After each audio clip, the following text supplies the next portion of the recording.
तर एक breaking news समोर येते। मुंबईत शिंदेंच्या शिवसेनेचे 29 उमेदवार विजयी झालेत। विजयी उमेदवार एकनाथ शिंदेंची भेट घेणार असल्याची माहिती समोर येते। मुंबईतील शिवसेना उमेदवार एकनाथ शिंदेंची भेट घेणार आहेत। शिंदे यांच्या शासकीय निवासस्थानी ही भेट घेण्यात येणार आहे।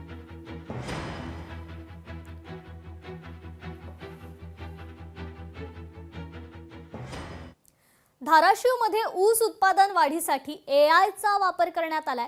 250 शेतकऱ्यांच्या शेतात पायलट प्रोजेक्ट सुरू आहे। 10 हवामान केंद्रे, 250 सॉइल मॉइश्चर सेन्सॉरची उभारणी पूर्ण झालेली आहे। शेतकऱ्यांना ॲपद्वारे हवामानासंदर्भातील अचूक सूचना मिळणार आहे। बारामतीतील कृषी विज्ञान केंद्र, वसंतदादा शुगर इन्स्टिट्यूट, स्थानिक साखर कारखान्यांचा हा पुढाकार आहे।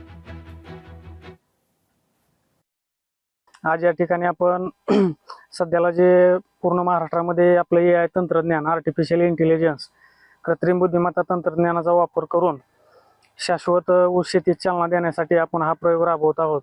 कमीत कमी उत्पादन खर्च आणि जास्तीत जास्त उत्पन्न, म्हणजे साधारणतः 25 ते 30% उत्पादन खर्च कमी करायचा, 40% पर्यंत पाण्याची बचत होते। त्याचबरोबर कीड आणि रोगाची आपल्याला त्या ठिकाणी प्रिकॉशन माहिती अगोदर मिळते, त्याचं व्यवस्थापन वेळेत होतं आणि त्याचबरोबर आपल्या जमिनीची सुपीकता टिकून राहते। फायदेशीर म्हणजे आम्हाला पाण्याची बचत चांगली खूप मोठ्या प्रमाणात होणार आणि न्यूट्री पण आम्ही जी अनावेस्ट जी गरज नसताना पण न्यूट्री देतो, खत वापरतो, तर ते खत आमची इथून पुढे जाणार नाही।